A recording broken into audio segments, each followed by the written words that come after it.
કોંગ્રેસ નેતા વિહોણી છે. કોંગ્રેસ પાસે નેતાઓ નથી. આ વાત અમે નહીં, જગદીશ વિશ્વકર્માએ કરી છે. નમસ્કાર, હું છું મમલ. તો આવો સાંભળીએ જગદીશ વિશ્વકર્માએ વધુમાં શું કહ્યું છે. આજે કોંગ્રેસ પાસે માત્ર પરિવાર છે. પહેલા નહેરુજી હતા, પછી ઇન્દિરાજી આયા, ઇન્દિરાજી ગયા એટલે એમનો દીકરો રાજીવ ગાંધી આયા, રાજીવ ગાંધી ગયા એટલે રાહુલ ગાંધી આયા. હવે રાહુલ ગાંધી જવાની તૈયારીમાં છે અને પ્રિયંકા બેને તૈયાર થઈ ગઈ છે કે આ ભારતની મારે ગાદી પર રાજ કરવું છે. એટલા માટે કહું છું કે કોંગ્રેસ આજે નેતા વિહોણી છે. કોંગ્રેસ પાસે કોઈ નેતા નથી. રમેશભાઈ ચિંતા કરે, જસવંતસિંહ ચિંતા કરે. કોંગ્રેસ પાસે આજે નિયતિ નથી કે મારે કોઈનું ભલું કરવું છે.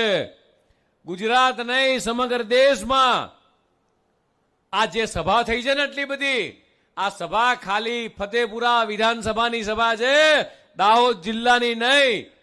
અને કોંગ્રેસના નેતા આવે ત્યારે આખા જિલ્લાની એટલી મોટી સભા થતી નથી. એટલા માટે કહું છું કે નેતા વિહોણી આ કોંગ્રેસના ધારાસભ્ય કદાચ ક્યાંક રડાખડાય આવે, કોંગ્રેસના લોકો અહીંયા આવે તો પૂછજો ક્યારેય તમે અમારા સુખ દુઃખમાં ભાગીદાર બન્યા ખરા?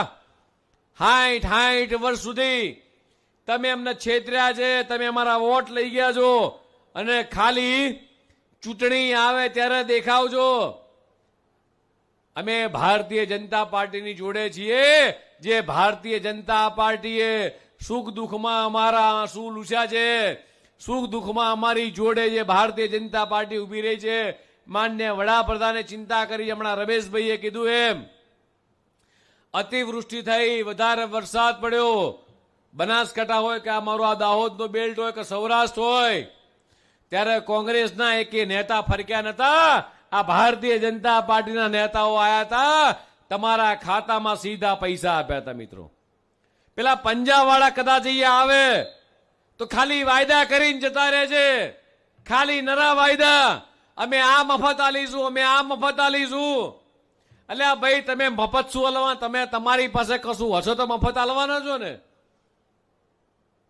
મારા આદિવાસી ભાઈ બહેનના ગરીબ પરિવારમાં મફત અનાજની યોજના કોણ લાવ્યું? નરેન્દ્ર મોદીની સરકાર લાવી. પાકા મકાન કોણે આપ્યા? નરેન્દ્ર મોદીજીની સરકારે આપ્યા. દીકરા દીકરી ભણે, ઉચ્ચ અભ્યાસ કરે, આની વ્યવસ્થા કોને કરી? તો ભારતીય જનતા પાર્ટીની સરકારે કરી. મારો છોકરો દૂર કે દૂર ભણવા ના જાય, નજીકમાં સ્કૂલો કોણે બનાવી? તો ભારતીય જનતા પાર્ટી સરકારે કરી. કોંગ્રેસ માત્ર ને માત્ર વાયદા કરે છે અને પછી વળતી દેખાત ચૂંટણી પતી ગઈ. જસવંતજી, એક બાજુ ચૂંટણી પતી નથી કે બીજી બાજુ વાટ પકડી લે છે. એ આવજો 5 વર્ષે, ખાલી આમ નજર કરજો. 5 વર્ષ સિવાય તમારી વચ્ચે ક્યારેય કોંગ્રેસ આવતી નથી. અને જો આવે છે તો ભારતીય જનતા પાર્ટીનો કાર્યકર્તા, આ બૂથનો પ્રમુખ હોય, શક્તિ કેન્દ્ર પ્રમુખ હોય કે મંડળનો અધ્યક્ષ હોય. હમણાં એક બૂથ પ્રમુખના ઘેર ગયો ત્યારે મેં એક બેનને પૂછ્યું, બેન શું તમારી જવાબદારી છે? એટલે બૂથના એ બેને મને કીધું કે સાહેબ, સરકારના જેટલા લાભો મળે છે એ લાભો છેવાડાના વ્યક્તિ સુધી પહોંચે છે કે નહીં એની ચિંતા કરતો હતા. ભારતીય જનતા પાર્ટીનો કાર્યકર્તા કરે છે, બીજું કોઈ કરતું નથી.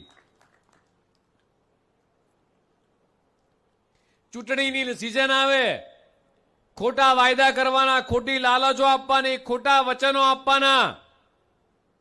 આ કામ માત્ર કોંગ્રેસનું રહ્યું છે. એટલે કોંગ્રેસ વાળો ભૂલે ચૂકે તમારે ત્યાં આવે તો પૂછજો કે તમે 60 વર્ષ રહ્યા, 60 વર્ષમાં તમે કેટલું મફત આલ્યું. અને આભાર માન્ય વડાપ્રધાનશ્રીનો. અને ત્યારે કહેવાનું કે ભારતીય જનતા પાર્ટીની સરકારે અમને આલ્યું છે, એમાંનું તમે કશું 60 વર્ષમાં કશું અમને આપ્યું નથી. આ ભારતીય જનતા પાર્ટીની સરકાર એવી છે, સામે ચાલીને તમને હિસાબ આપે છે. તમે કોઈ દાડો હિસાબ આપ્યો નથી અને તમે માત્ર મોઢું હંતાળો છો. કોંગ્રેસ વાળા, મેં હમણાં પૂછ્યું મારા પ્રમુખ સાહેબને, હું ફરીથી હાથ ઊંચો કરાવું તમારા બધાનો. આમાંથી 20 વર્ષ પહેલા ચૂલા ઉપર કેટલા લોકો જમવાનું બનાવતા હતા? બધા ચૂલા પર જમવાનું બનાવતા હતા. હાલ ગેસના બાટલા પર જમવાનું કેટલા લોકો બનાવે છે ભાઈ ઘેર? તો આ ગેસના બાટલા કોણે આલ્યા? આ ઉજ્જવલા યોજના અંતર્ગત આ ગેસના બાટલા આલ્યા કોણે?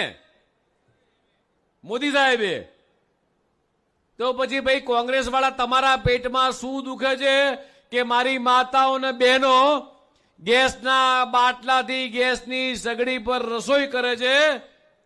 તો કોંગ્રેસના નેતાઓને પૂછવું છે મારે કે તમારા પેટમાં શું દુખે છે કે વિધાનસભાની બહાર અને લોકસભાની બહાર રાહુલ ગાંધી ગેસના બાટલાનું પ્રદર્શન કરે, બાટલા નથી, બાટલા નથી. એટલે તમે કોઈ દાડો બાટલા નથી આલ્યા, કોઈ દાડો કોઈ ગરીબના આંસુ નથી લૂછ્યા, તો ખાલી વિધાનસભાની બહાર આવા પ્રદર્શનો કરી અને ગુજરાતની ભોળી જનતાને ભરમાવાનું કામ ના કરશો. આ તમારા બાયણે કદાચ કોઈક આવે તો પૂછજો કે ગેસના બાટલા આપવાનું કામ કર્યું હોય તો નરેન્દ્ર મોદીની સરકારે કર્યું છે. માત્ર પરિવારની રાજનીતિ સિવાય તમને કશું આવડ્યું છે ખરું? અને આજે ચૂંટણી આવે એટલે તમારે નીકળી પડવાનું. આ તો રમેશભાઈ તમારા જિલ્લા પ્રમુખના આમંત્રણના માન આપીને આવ્યો છું. આજે ચૂંટણી જેટલા આવ્યો છું એવું નહીં. જગદીશ વિશ્વકર્માની વાતથી તમે કેટલા સહેમત છો? કોમેન્ટ કરીને એમને જરૂરથી જણાવજો. અત્યાર માટે બસ આટલું જ. ધન્યવાદ.